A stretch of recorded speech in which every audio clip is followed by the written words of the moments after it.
¿Cómo están? Me da mucho gusto recibirlos una vez más en este estudio expositivo del libro del Apocalipsis. Y antes de iniciar el estudio vamos a cantar una alabanza. Quiero leerte el Salmo 5, versículo del 1 a el 3. Dice: Escucha, oh Señor, mis palabras, considera mi gemir. Está atento a la voz de mi clamor, Rey mío y Dios mío, porque a ti oraré. Oh Señor, de mañana oirás mi voz, de mañana me presentaré delante de ti y esperaré. Cierra tus ojos, vamos a hacer una oración. Señor, te damos gracias porque en este día nos concedes el privilegio de escuchar tu palabra, Señor, de poder reunirnos a través de los medios electrónicos para estar atentos a tu voz, Señor, y a tus mandamientos. Te adoramos y te bendecimos en el nombre de Jesús.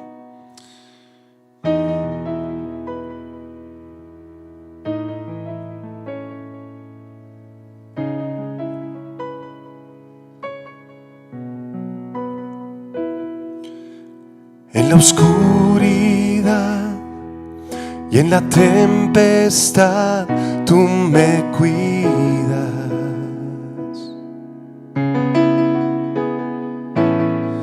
En dificultad me levantaré en tu gracia. Por el fuego andaré y no me quemaré. Tu espíritu aviva mi alma.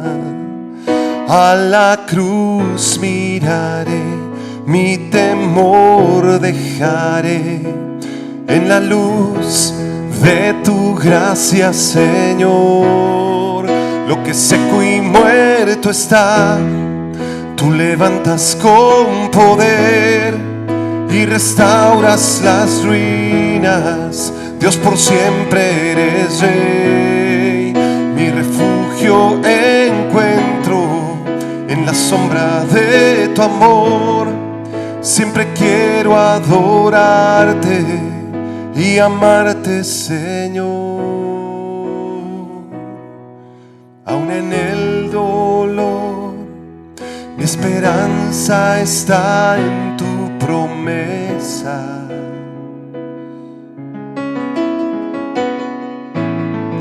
Cuando débil soy, tu poder me da nuevas fuerzas. Por el fuego andaré y no me quemaré. Tu espíritu aviva mi alma. A la cruz miraré, mi temor dejaré. En la luz de tu gracia, Señor, lo que seco y muerto está, tú levantas con poder y restauras las ruinas. Dios, por siempre eres Rey. Mi refugio encuentro en la sombra de tu amor. Siempre quiero adorarte y amarte, Señor. Lo que seco y muerto está, tú levantas con poder y restauras las ruinas. Dios, por siempre eres Rey. Mi refugio encuentro en la sombra de tu amor. Siempre quiero adorarte y amarte, Señor. Queremos adorarte y amarte por siempre, Señor. Vamos a disponer nuestro corazón para recibir la palabra de Dios.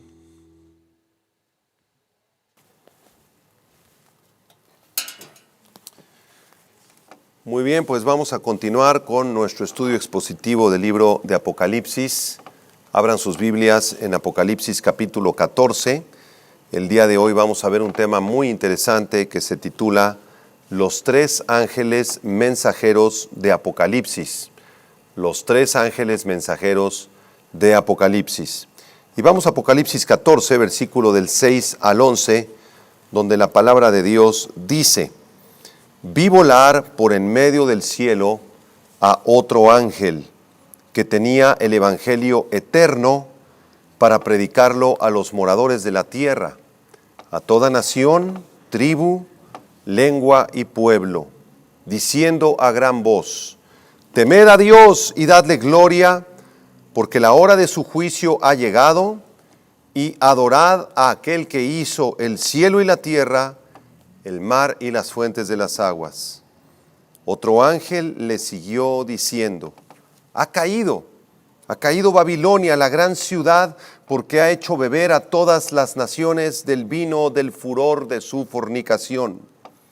Y el tercer ángel lo siguió diciendo a gran voz: Si alguno adora a la bestia y a su imagen, y recibe la marca en su frente o en su mano, él también beberá del vino de la ira de Dios, que ha sido vaciado puro en el cáliz de su ira, y será atormentado con fuego y azufre delante de los santos ángeles y del Cordero. Y el humo de su tormento sube por los siglos de los siglos, y no tienen reposo de día ni de noche los que adoran a la bestia y a su imagen, ni nadie que reciba la marca de su nombre. El mundo está viviendo bajo una expectativa de que las cosas van a mejorar, que habrá un progreso significativo en la humanidad, que todas las cosas van a ir mejorando poco a poco, socialmente, educativamente, culturalmente, y que al final de los tiempos llegaremos a un tiempo de gran prosperidad. Incluso dentro del estudio de la profecía bíblica, hay quienes piensan que ya estamos en el reino milenial del Señor Jesucristo. Esta postura, llamada postmileniarista, está esperando el regreso del Señor Jesucristo justamente al final de esto que se llama milenio. Para los postmileniaristas, el milenio podría ser un tiempo de 1000 años literal, o podría ser un tiempo mucho más largo, tal vez de miles de años. Y ellos opinan y piensan que el evangelio va a penetrar, va a comenzar a crecer tanto que al final de la historia todas las naciones de la tierra van a conocer a Cristo, todas las naciones se van a convertir y será un tiempo de gran prosperidad, gozo y salvación para todo el mundo.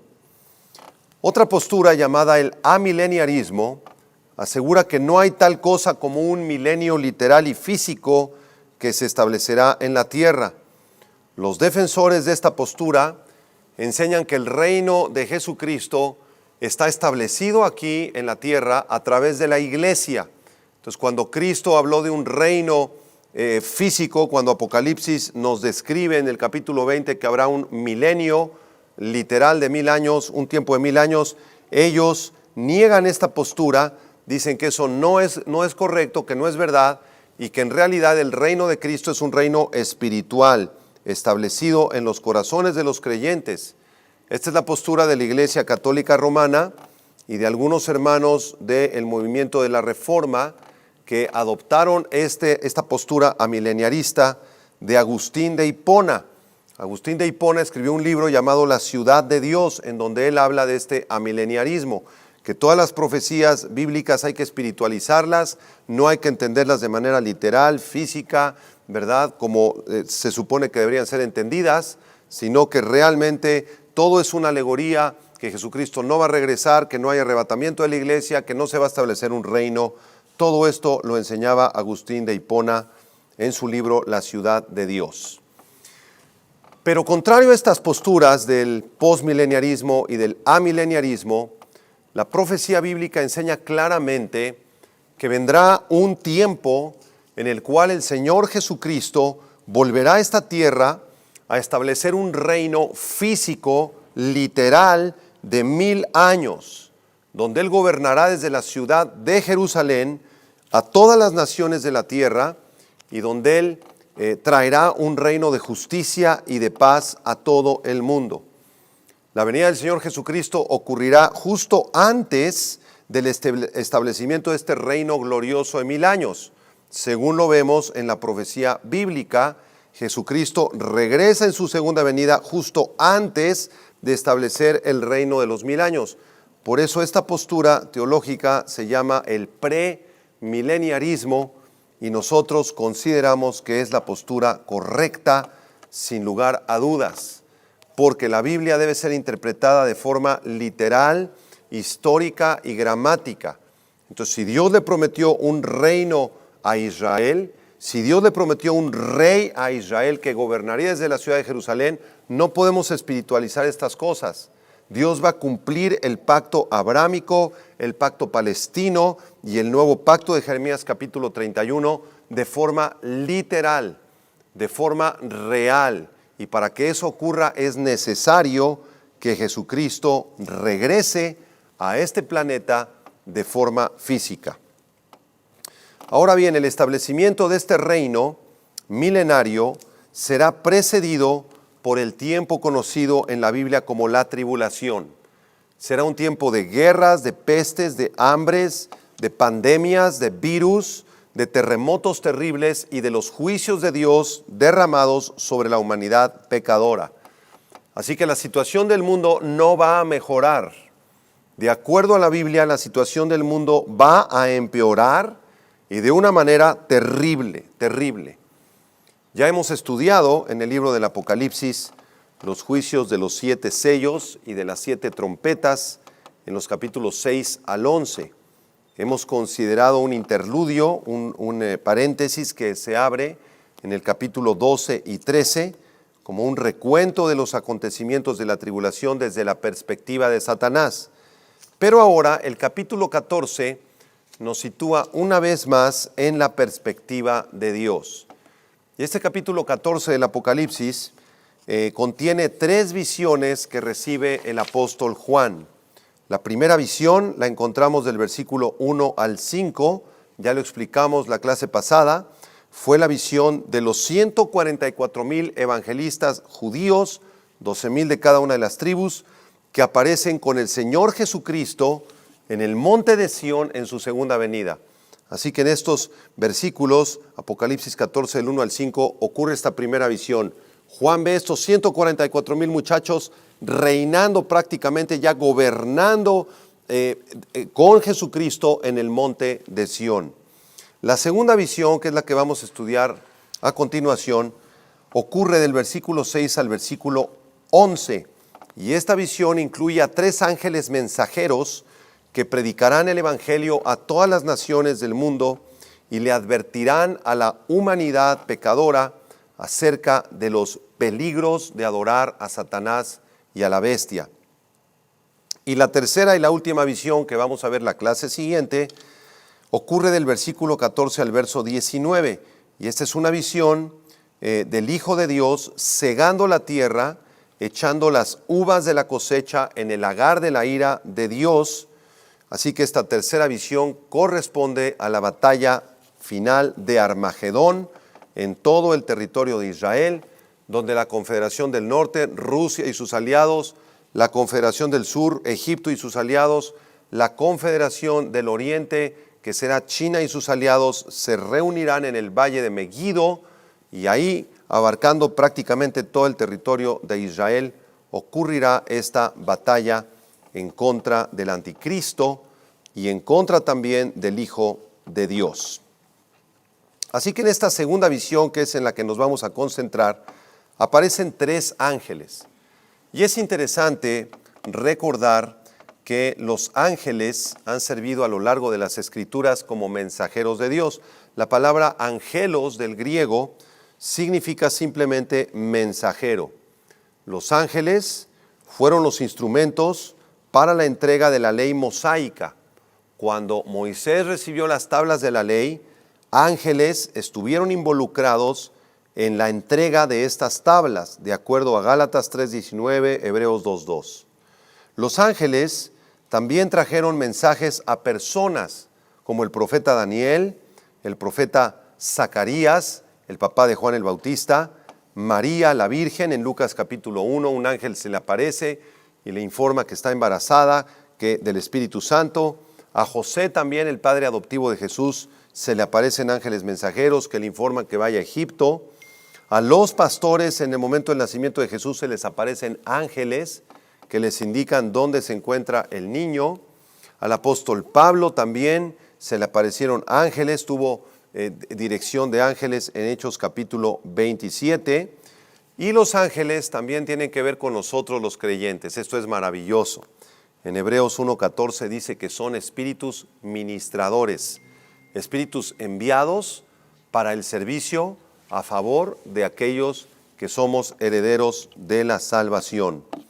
Así que los ángeles tienen un papel importantísimo en la Biblia, pero también en los tiempos de la tribulación, los ángeles tendrán una función muy sobresaliente en los acontecimientos de los últimos tiempos. En Mateo 13 se nos dice que los ángeles reunirán a los no elegidos para ser juzgados. También recogerán a los elegidos para la gloria, para que vayan a la gloria. Acompañarán al Señor Jesucristo cuando Él regrese a la tierra en su segunda venida en triunfo.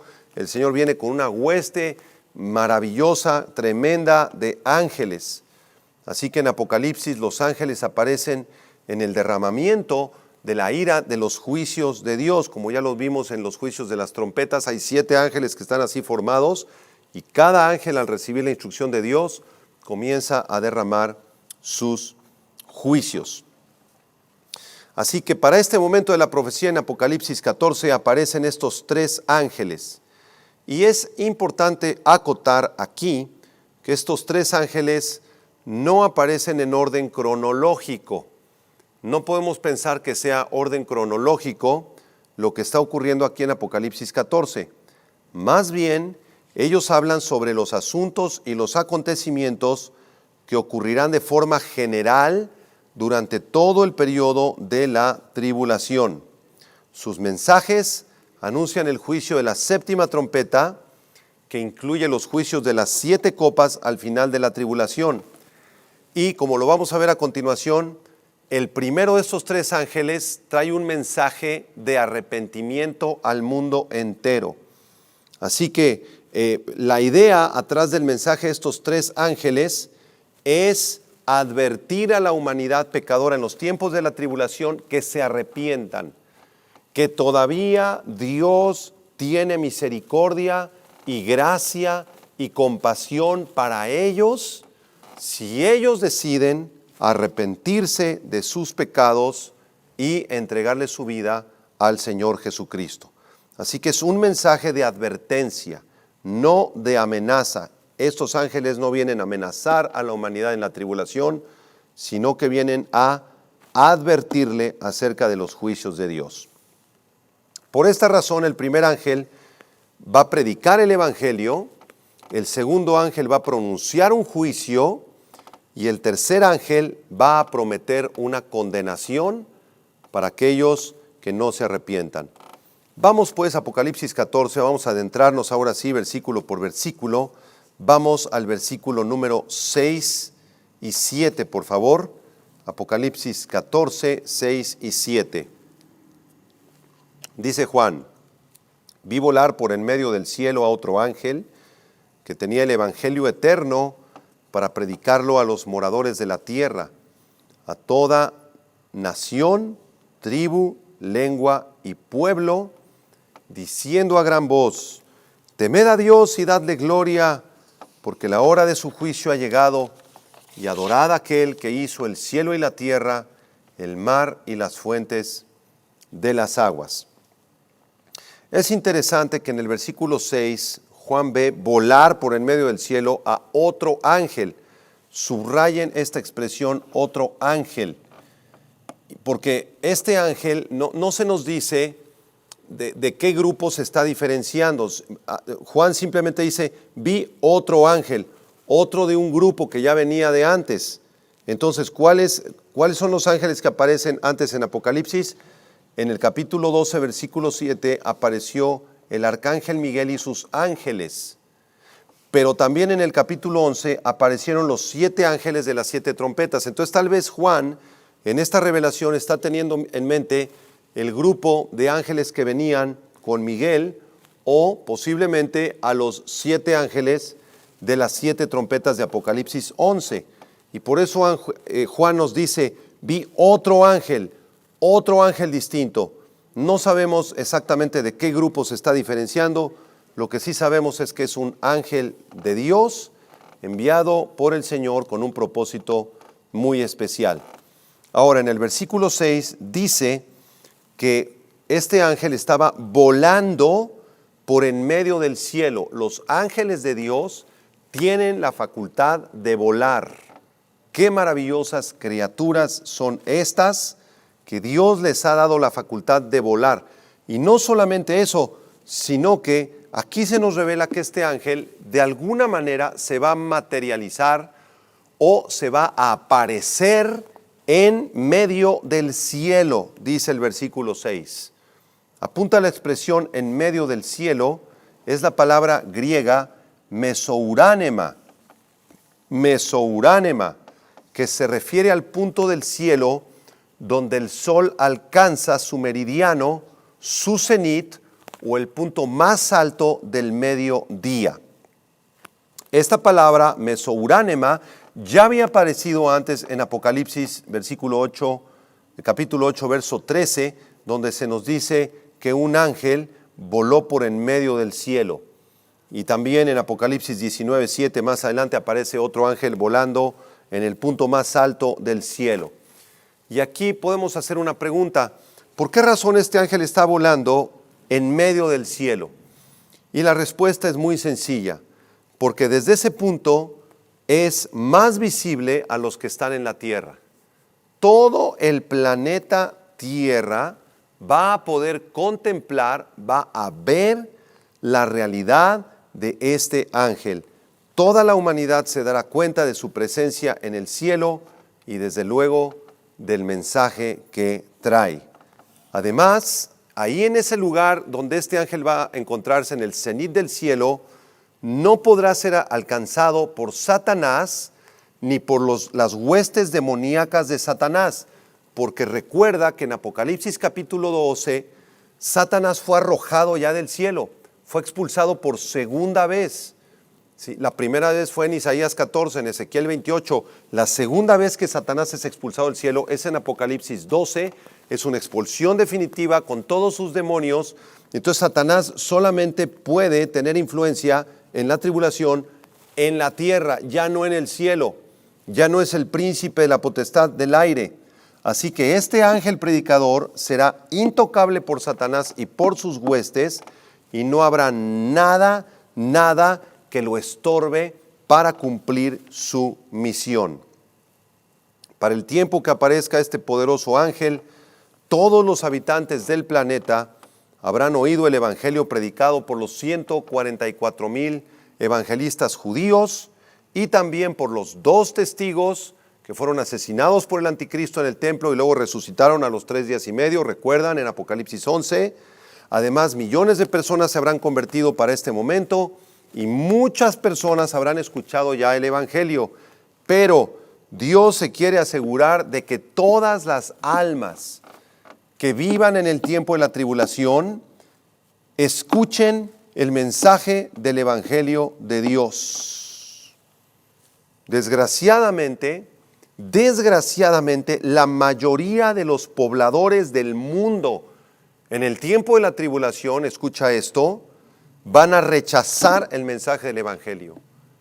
Igual que lo que vemos actualmente, el evangelio es predicado, hay ya muchas iglesias de sana doctrina, se predica a través de las redes sociales, del internet, de YouTube, de Facebook, en la televisión, en los satélites, pero la gran mayoría de los seres humanos han tomado la decisión deliberada de no seguir el evangelio y de seguir en su soberbia.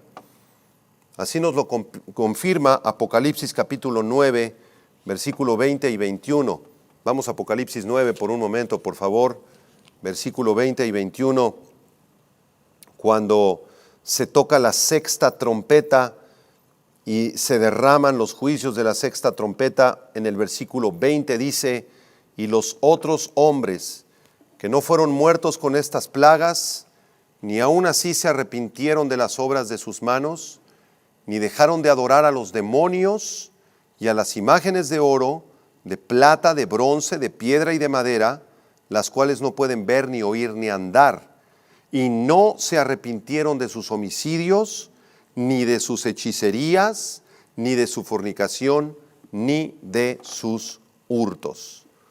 Así que a pesar de la predicación de los 144,000 testigos, evangelistas judíos, de los 2 testigos y de miles de evangelistas que se van a levantar del mundo gentil, y a pesar de la predicación de este ángel maravilloso de Apocalipsis 14, la mayoría de la humanidad no se arrepentirá. Regresamos a Apocalipsis 14 para ver la misión de este ángel. Apocalipsis 14:6 dice: vi volar por en medio del cielo, ahí en el cenit, a otro ángel que tenía el evangelio eterno para predicarlo a los moradores de la tierra. ¿Qué tenía este precioso ángel de Dios? Traía consigo un mensaje, el mensaje del evangelio eterno. Es de suma importancia que tú sepas que esta palabra evangelio, del griego evangelión, es la única vez que aparece esta palabra en Apocalipsis y en los escritos de Juan. Qué interesante. Juan, aunque desde luego era el apóstol amado de Cristo, solamente utiliza una sola vez esta palabra en todos sus escritos, y es justamente aquí en Apocalipsis 14, versículo 6. Así que este ángel tiene la joya más preciosa que pueda ser predicada y anunciada en el mundo, el evangelio eterno. Se le llama evangelio eterno porque este mensaje, estas buenas noticias de Dios, son para toda la eternidad, para todos aquellos que crean en el Señor Jesucristo. Quiero enseñarte a continuación que la Biblia describe el evangelio en varios términos, como si fueran fotografías desde varios puntos de vista. Al evangelio se le llama de varias formas. De hecho, se le nombra o se le conoce de 9 formas en las Sagradas Escrituras. Las voy a mencionar brevemente. Número 1, el evangelio del reino. El evangelio del reino, Mateo 4:23. Número 2, el evangelio de Jesucristo. El evangelio de Jesucristo, Marcos 1:1. Número 3, el evangelio de Dios. El evangelio de Dios, Marcos 1:14. Número 4, el evangelio de la gracia de Dios. El evangelio de la gracia de Dios, Hechos 20:24. Número 5, el evangelio de la gloria de Cristo, 2 Corintios 4:4. Número 6, el evangelio de salvación, Efesios 1:13, el evangelio de salvación. Número 7, el evangelio de paz. El evangelio de paz, Efesios 6:15. Número 8, el glorioso evangelio. El glorioso evangelio, 1 Timoteo 1:11. Y número 9, el evangelio eterno, Apocalipsis 14, versículo 6, el versículo que estamos analizando en este momento. Así que estos son 9 ángulos a través de los cuales el Espíritu Santo nos muestra el evangelio. El evangelio nos describe el reino de Dios. El evangelio le pertenece a Jesucristo, es de Dios. Son las buenas noticias de la gracia de Dios. El evangelio le da la gloria a Cristo. Es evangelio para salvación. Es el único mensaje que puede traer paz. Es glorioso y es eterno. Qué precioso estudio de estas 9 características o 9 títulos que se le dan al evangelio. En resumen, podríamos decir, amados hermanos, que el evangelio es las buenas noticias que Dios perdonará todos los pecados de aquellos que se arrepientan y crean en el Señor Jesucristo como el único camino de salvación, y por ese arrepentimiento y por medio de la fe, desde luego, tengan vida eterna. El Evangelio es eterno porque el Evangelio fue predicado desde los días de Adán y Eva en Génesis 3:15. Ahí aparece la primera predicación del Evangelio. El Evangelio es predicado actualmente, fue predicado en el pasado a la nación de Israel, fue predicado en el tiempo de Cristo, será predicado en la tribulación y será predicado en el reino milenial de Jesucristo también. Así que no importa desde el punto histórico donde nosotros podamos colocarnos, si nos colocamos en el huerto del Edén o en la antigua nación de Israel, o en los tiempos de Moisés, en los tiempos de David, en los tiempos de Jeremías, en los tiempos de Cristo, en el siglo XXI, en el año 2020 en el que estamos. No importa el punto histórico desde el que nos encontremos, el Evangelio es el mismo y opera de la misma manera. Por gracia, por medio de la fe, la persona que cree en Jesucristo es perdonada de sus pecados y recibe el don de la vida eterna. Así que, ¿cómo eran salvas las personas en el Antiguo Testamento? Por creer en el Evangelio. Aunque Jesús todavía no había muerto por ellos, no había resucitado, ellos creyeron en el Evangelio. ¿Cómo fueron salvos los apóstoles del Señor Jesucristo? Porque creyeron en el Evangelio, en la muerte y resurrección de Cristo, la cual ellos vieron con sus propios ojos. ¿Cómo somos salvos nosotros en el siglo XXI? Por medio de la fe en el Evangelio. Aunque Cristo murió ya hace 2000 años y no lo vimos nosotros, lo amamos sin haberlo visto, dice 1 Pedro capítulo 1, pero somos salvos de la misma manera, por medio de la fe en el Evangelio. Quiero llevarlos a Jeremías capítulo 31 brevemente, Jeremías 31, verso 31 al 34, en donde la Biblia nos describe el nuevo pacto que hará Dios con la nación de Israel en los días del milenio. Jeremías 31, 31 dice: He aquí vienen días, dice Jehová, en los cuales haré nuevo pacto con la casa de Israel y con la casa de Judá. No como el pacto que hice con sus padres el día que tomé su mano para sacarlos de la tierra de Egipto, porque ellos invalidaron mi pacto, aunque fui yo un marido para ellos, dice Jehová. La nación de Israel invalidó el pacto mosaico. Versículo 33, pero este es el pacto que haré con la casa de Israel después de aquellos días, dice Jehová. Daré mi ley en su mente y la escribiré en su corazón, y yo seré a ellos por Dios, y ellos me serán por pueblo. Y no enseñará más ninguno a su prójimo, ni ninguno a su hermano, diciendo, conoce a Jehová, porque todos me conocerán, desde el más pequeño de ellos hasta el más grande, dice Jehová, porque perdonaré la maldad de ellos, y no me acordaré más de su pecado.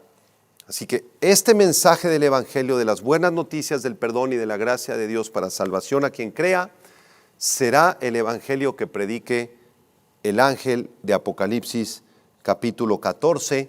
Y justamente en la predicación de este ángel en Apocalipsis 14:6 se cumplirá la profecía del Señor Jesucristo en Mateo 24:14.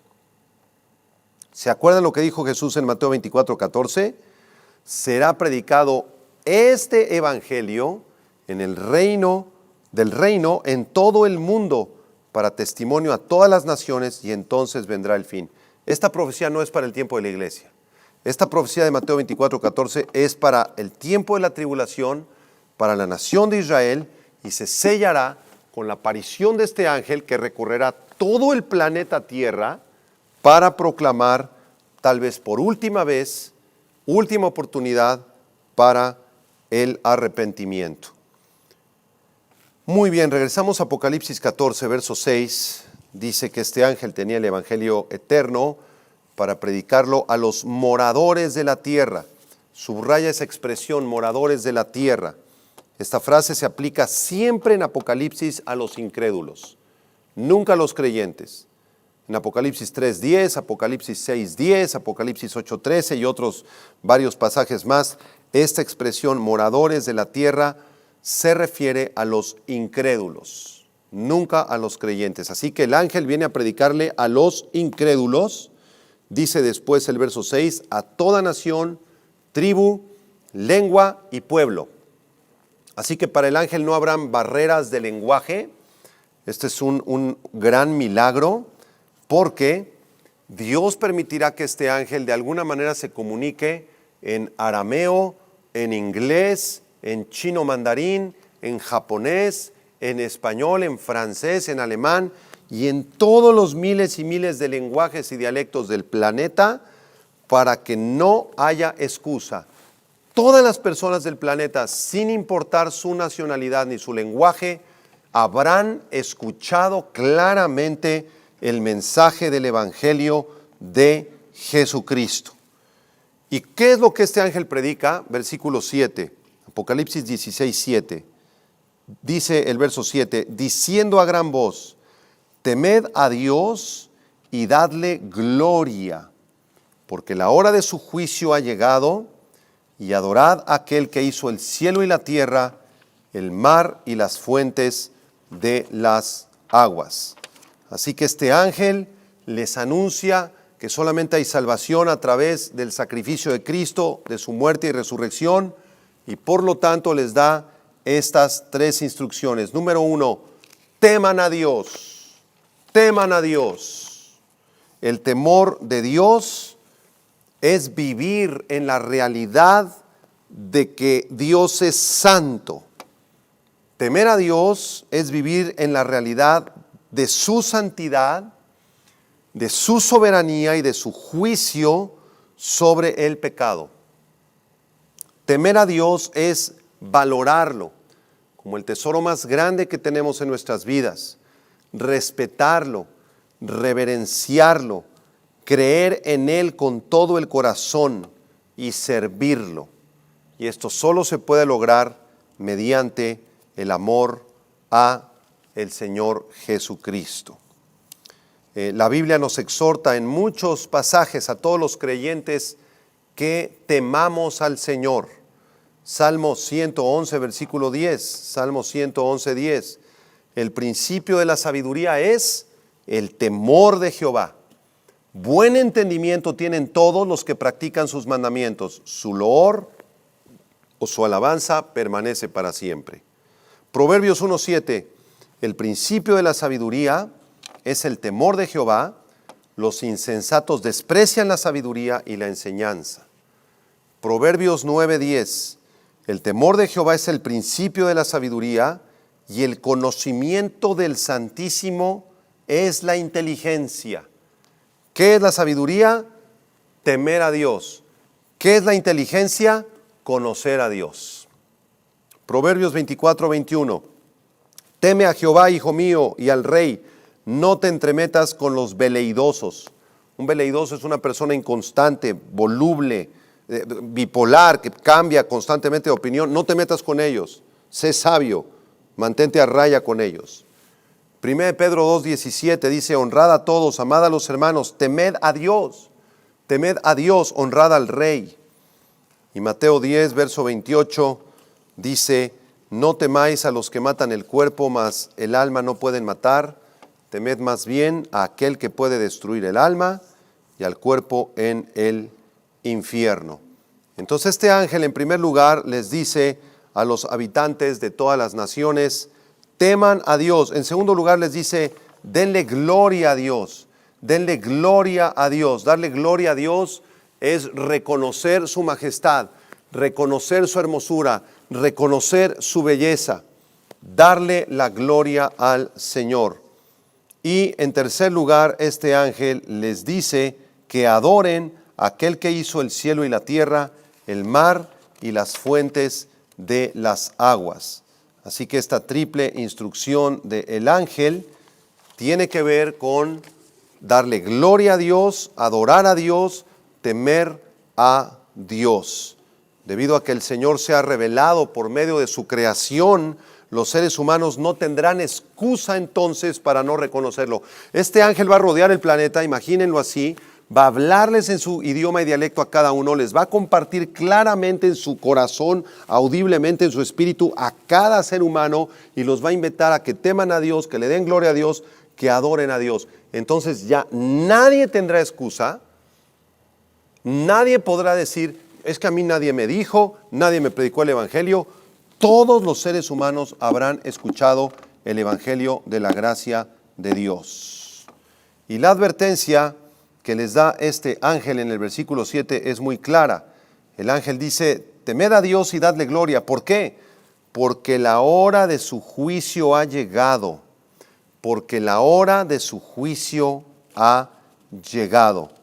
Así que Dios en su gracia le ofrecerá a las personas de la tribulación una última oportunidad del arrepentimiento.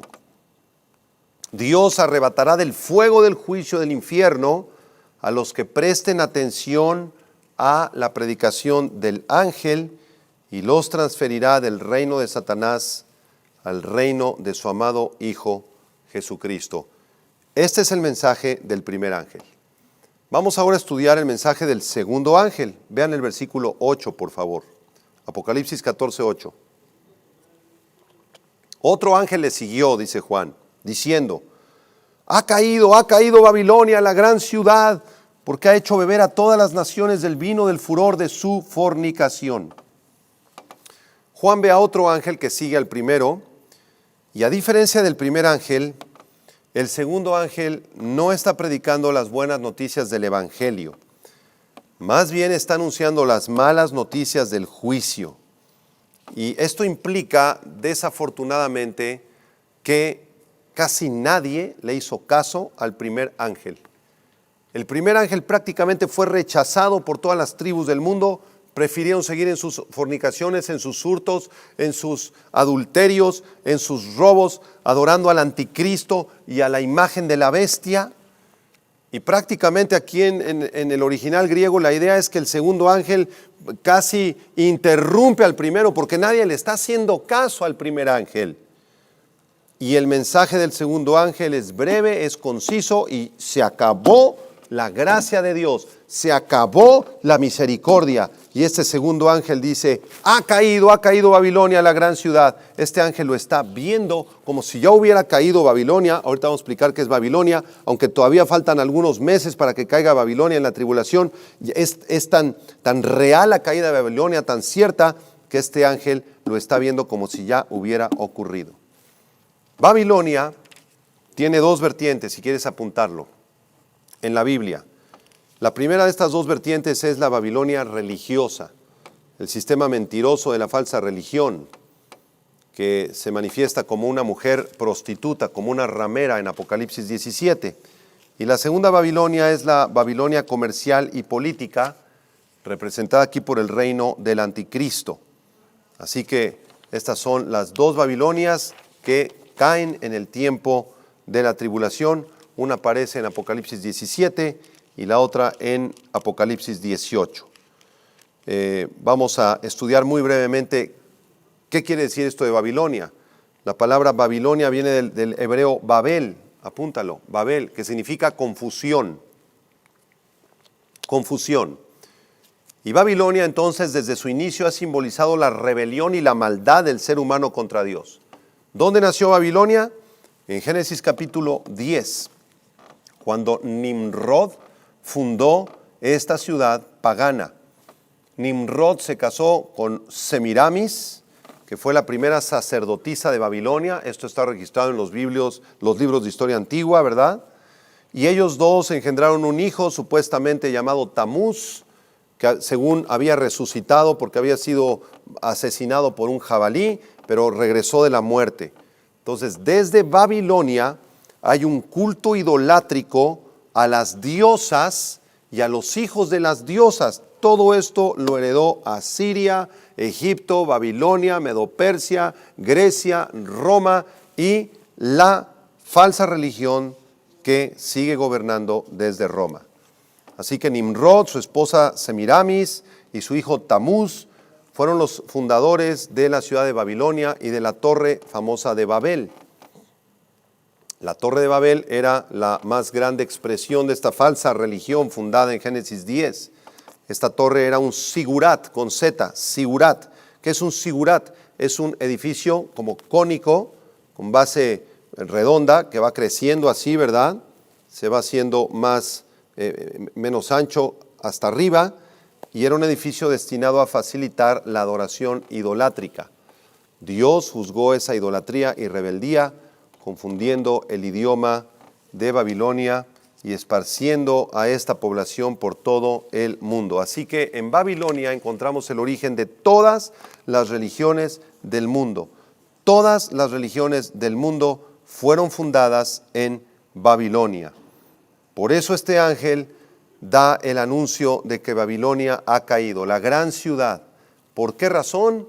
Porque ha hecho beber a todas las naciones del vino del furor de su fornicación. Aquí la palabra fornicación, porneia, no se refiere a una relación sexual ilícita de forma física, sino que se refiere más bien a la prostitución espiritual de la falsa religión del anticristo. Por esta razón, Dios enviará sus juicios sobre todas las naciones paganas que hayan participado de la falsa religión del anticristo y terminarán bebiendo del vino de la ira de Dios. Todo este juicio que vendrá sobre las naciones incrédulas se describe también en el libro del profeta Sofonías. Quiero leer Sofonías capítulo 2, versículo del 1 al 3, en la versión Nueva Traducción Viviente. Sofonías 2 del 1 al 3, Nueva Traducción Viviente, dice: reúnanse, sí, júntense, nación desvergonzada, reúnanse antes de que comience el juicio, antes de que su oportunidad de arrepentirse vuele como la paja. Actúen ahora antes de que caiga la intensa furia del Señor y comience el terrible día de la ira del Señor. Busquen al Señor los que son humildes y sigan sus mandamientos. Procuren hacer lo que es correcto y vivir con humildad. Quizá todavía el Señor los proteja y los libre de su ira en ese día de destrucción. Así que para este punto de Apocalipsis 14, todas las naciones de la tierra habrán escuchado el mensaje del Evangelio, la gran mayoría habrá rechazado el mensaje del Evangelio, y por eso el segundo ángel anuncia el derrocamiento, la caída de la Babilonia religiosa, la gran ramera, la falsa religión que gobernará sobre todo el mundo, uniendo a todas las religiones, como ya lo vimos en el mensaje del anticristo islámico, y también la Babilonia política y la Babilonia comercial será destruida. Todo el sistema comercial y político del anticristo será destruido por el Dios de Israel. Y esto nos lleva al mensaje del tercer ángel. Regresamos a Apocalipsis 14, versículo del 9 al 11, donde aparece el último de estos tres ángeles. El tercer ángel trae una promesa de condenación. Vean el verso 9. El tercer ángel los siguió, diciendo a gran voz: si alguno adora a la bestia y a su imagen, y recibe la marca en su frente o en su mano, él también beberá del vino de la ira de Dios, que ha sido vaciado puro en el cáliz de su ira, y será atormentado con fuego y azufre delante de los santos ángeles y del Cordero, y el humo de su tormento sube por los siglos de los siglos, y no tienen reposo de día ni de noche los que adoran a la bestia y a su imagen, ni nadie que reciba la marca de su nombre. Así que este tercer ángel sigue a los otros dos, de modo que todos escucharán y entenderán también su mensaje. ¿Y cuál es el mensaje de este tercer ángel? Es una advertencia para todos aquellos que siguen adorando al anticristo, a Satanás y a todos los demonios diabólicos, a todos los que recibieron la marca del 666 en su frente y en su mano derecha. El ángel les está diciendo: ustedes son responsables de haber rechazado el mensaje del Evangelio. Dios ya envió a sus siervos, los 144,000 evangelistas, los 2 testigos, predicadores por todo el mundo, y hasta un ángel apareció en el cielo predicando el Evangelio en tu propio idioma, y aún así no quisiste arrepentirte. Ya no hay más misericordia. Se acabó la compasión de Dios. Por esta razón, hermanos, debemos comprender que Dios, al ser santo y justo, debe juzgar a las personas porque rechazaron lo que sabían que era verdadero. Si Dios es santo y justo y les mostró el mensaje del Evangelio de todas estas maneras que ya explicamos, y las personas lo rechazaron, entonces ya no hay más misericordia para ellos. Dios debe juzgarlos, porque ellos sabían el mensaje, ellos sabían que era la verdad y lo rechazaron. Por esta razón no habrá excusa para cada uno de los sentenciados al infierno. Dios no es el responsable de enviar al infierno a nadie. Ellos decidieron por cuenta propia el infierno. En Romanos capítulo 1, versículo 20 dice, porque las cosas invisibles de Dios, su eterno poder y deidad, se hacen claramente visibles desde la creación del mundo, siendo entendidas por medio de las cosas hechas, de modo que no tienen excusa, pues habiendo conocido a Dios, no le glorificaron como a Dios, ni le dieron gracias, sino que se envanecieron en sus razonamientos, y su necio corazón fue entenebrecido. Así que ya no habrá más misericordia ni gracia para aquellos que, habiendo escuchado el Evangelio de salvación, se nieguen a arrepentirse. Por esa razón, dice Apocalipsis 14:10, regresamos a nuestro pasaje, aquellos que reciban la marca en su frente o en su mano, beberán del vino de la ira de Dios, que ha sido vaciado puro en el cáliz de su ira. Esta expresión del vino de la ira de Dios se refiere simplemente al enojo de Dios, al castigo de Dios, ¿sí? Al juicio que vendrá por el pecado. Hay muchos pasajes en el Antiguo Testamento que hablan del cáliz de Dios o del vino de la ira de Dios, como por ejemplo el Salmo 75, versículo 8, donde dice, porque el cáliz está en la mano de Jehová y el vino está fermentado, lleno de mistura, y él derrama del mismo, hasta el fondo lo apurarán y lo beberán todos los impíos de la tierra.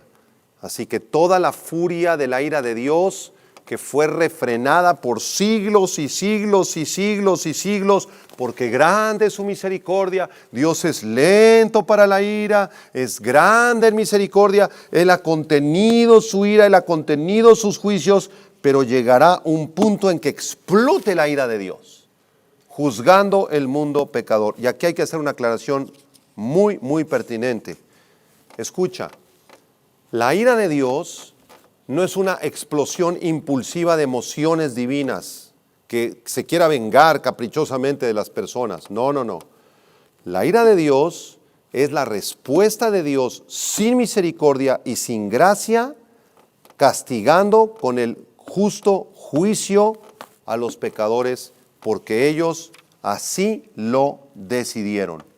Así que este vino de la ira de Dios es vaciado puro, totalmente puro, dice el versículo 10, ¿sí?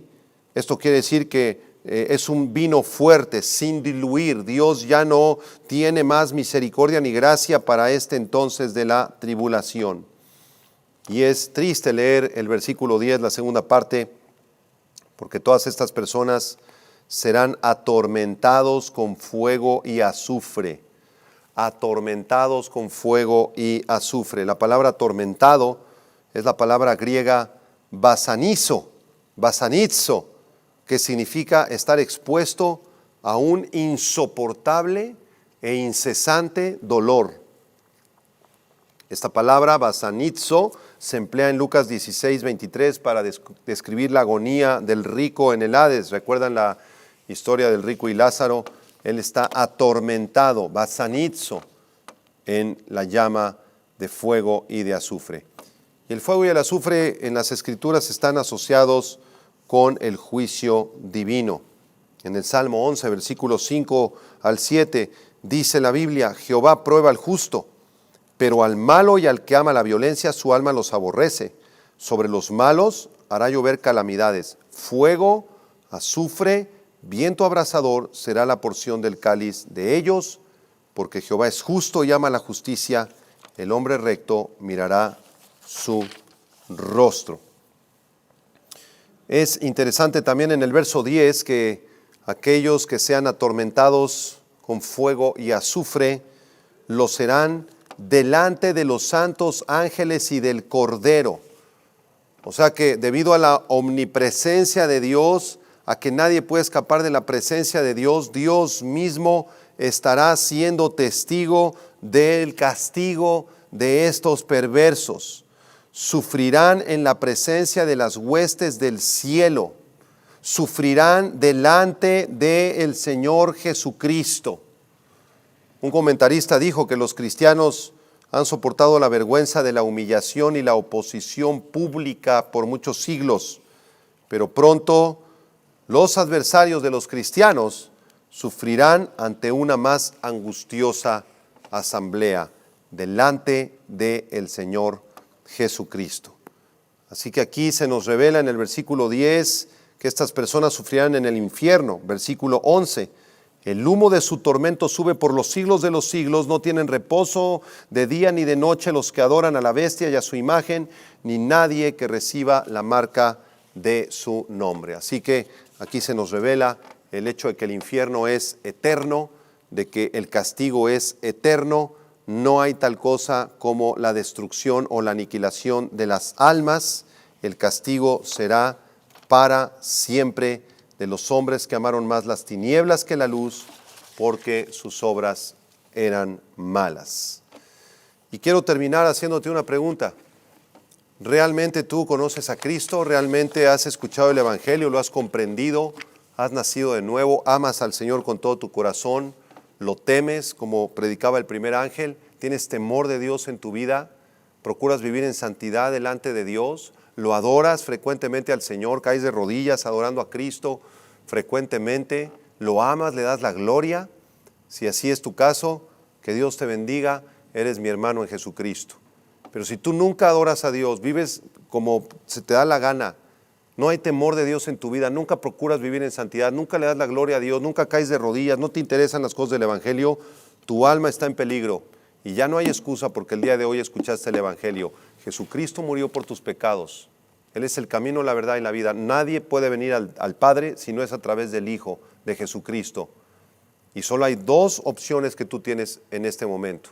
Vas a seguir a Jesucristo, le vas a entregar tu vida, te vas a arrepentir de tus pecados y vas a darle la gloria, o vas a deliberadamente, como estos perversos de la tribulación, a seguir viviendo como a ti se te da tu gana. Entonces, al final de tu vida, cuando llegue el momento de tu muerte, o si bien en los últimos tiempos te quedas en la tribulación y comienzas a adorar al anticristo, no te quejes el día que seas juzgado y tu alma sea lanzada al infierno, porque tuviste las oportunidades de conocer a Cristo, de corregir tu camino, de arrepentirte de tu adulterio, de tu fornicación, de tus traiciones, de tus homicidios, de tus mentiras, de tus secuestros, y no quisiste hacerlo.